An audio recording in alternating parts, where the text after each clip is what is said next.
अरे जगन्नाथ जी और रामदास जी ऐसे क्या चुरा कर भाग रहे हैं? जानने के लिए देखिए ये कथा। जब पुरी में सर्दी की हल्की हल्की शुरुआत हो चुकी थी, रामदास जी जो जगन्नाथ स्वामी के परम भक्त और सखा थे, मंदिर के पास ही एक छोटी सी कुटिया में ठहरे हुए थे।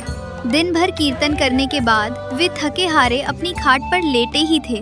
अभी उनकी आंख लगी ही थी कि अचानक, ए रामदास, ओ रामदास। रामदास जी ने करवट बदली, सोचा कोई सपना होगा। अरे ओ कुंभकर्ण के नाना, उठ जाओ, या अब मैं अपनी शंख ध्वनि बजाऊं? रामदास जी हड़बड़ाकर उठ बैठे। कुंभकर्ण का नाना, ये कौन है? उन्होंने लालटेन की लौ बढ़ाई और जो देखा तो उनके होश उड़ गए।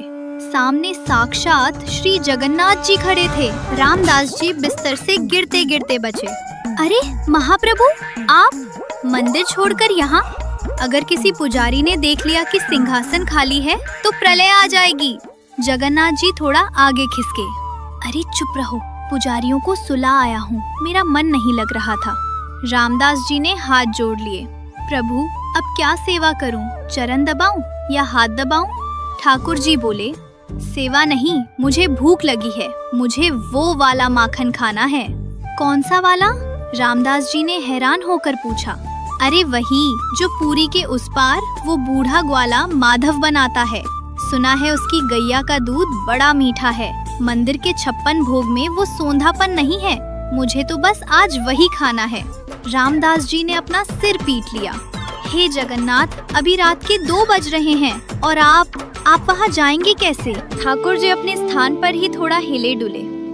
अरे रामदास, मैं जगत का स्वामी हूँ, मैं चाहूँ तो पूरे ब्रह्मांड का चक्कर लगा लूँ, पर आज मेरा मन लीला करने का है।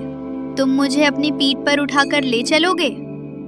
रामदास जी की सिट्टी पिट्टी गुम हो गई। मैं आपको उठाऊं? प्रभु, आप कितने भारी होंगे, और अगर हम पकड़े गए, लोग क्या कहेंगे कि रामदास मंदिर से आपको चुरा कर भाग रहा है। ठाकुर जी हंस पड़े।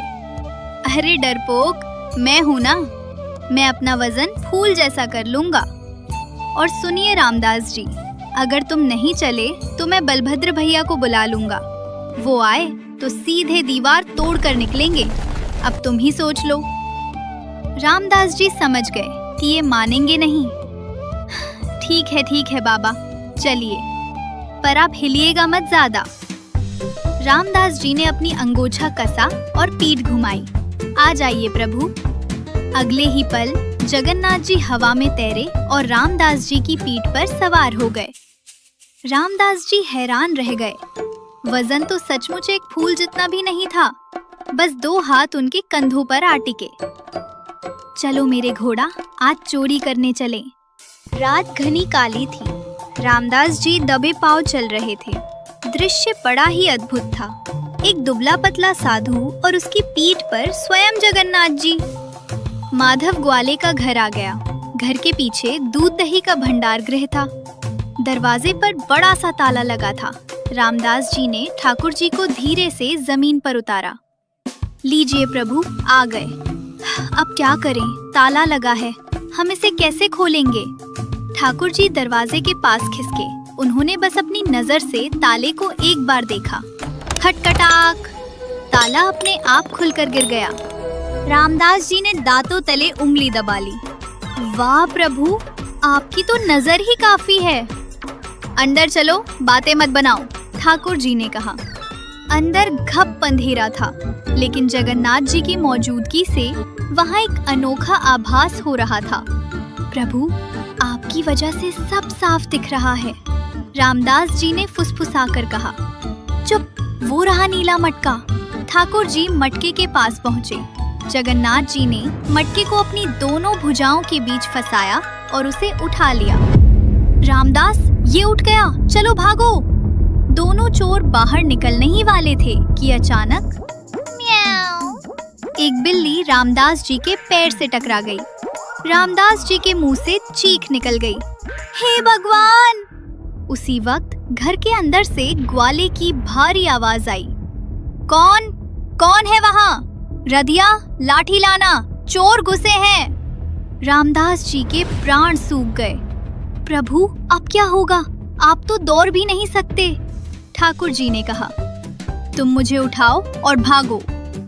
रामदास जी ने झट से एक हाथ में मटका पकड़ा और दूसरे हाथ से जगन्नाथ जी को पीठ पर लादा। अब जो दौड़ लगाई वो देखने लायक थी। पीठ पर भगवान, हाथ में मटका और पीछे लाठी लेकर ग्वाला।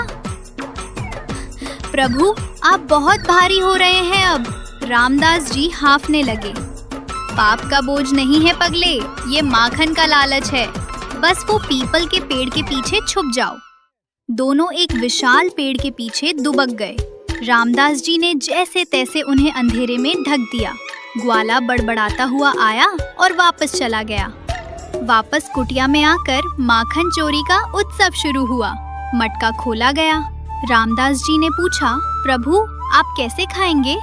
जगन्नाथ जी ने कहा, रामदास तुम खिलाओ। रामदास जी ने माखन का गोला बनाया और ठाकुर जी के मुख में डाल दिया। अद्भुत, ठाकुर जी बोले। माखन उनके गालों पर और उनकी मुस्कान पर लग गया। और खिलाओ रामदास, ये चोरी का माखन है। दोनों मगन थे कि तभी ठक ठक ठक दरवाजे पर राजा गजपति की दस्तक। रामदास जी दरवाजा खोलिए। रामदास जी कांपने लगे। प्रभु, राजा साहब अब तो मैं गया। आपके मुंह पर माखन लगा है, लोग समझेंगे मैंने मंदिर लूट लिया। तुम दरवाजा खोलो, ठाकुर जी ने कहा। रामदास जी ने कांपते हाथों से दरवाजा खोला।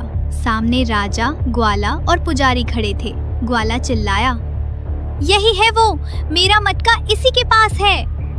राजा ने देखा रामदास जी के पीछे खाट पर श्री जगन्नाथ जी विराजमान थे, लेकिन वो मंदिर की तरह सजे धजे नहीं थे, बल्कि सादे थे। और सबसे बड़ी बात, उनके पूरे मुखमंडल पर ताजा सफेद माखन पुता हुआ था। राजा गजपति के हाथ से तलवार छूट गई। पुजारियों की आरती की थाली गिर गई। महाप्रभु, राजा घुटनों के बल गिर पड़े। आप यहाँ? तभी ठाकुर जी की आवाज आई, हाँ राजन, मुझे भूख लगी थी और माधव का माखन पूरी में सबसे अच्छा है। सब सन्न रह गए। ठाकुर जी ने कहा, पर ये रामदास बड़ा डरपोक है, इसे तो साथ ले जाना ही बेकार था। पूरी रास्ते मेरी शिकायत करता रहा। माधव ग्वाला दौड़कर ठाकुर जी के चरणों से लिपट गया। हे प्रभु, आप मेरे घर आए, मेरे माखन के लिए आपने इतनी तकलीफ उठाई। जगन्नाथ जी ने कहा, अरे माधव, जो स्वाद तुम्हारे इस मटके में था और जो मजा चोरी में था, वो सोने के थाल में कहाँ? देखो, मेरा मुंह पोंछ दो, अब बहुत चिपचिपा रहा है।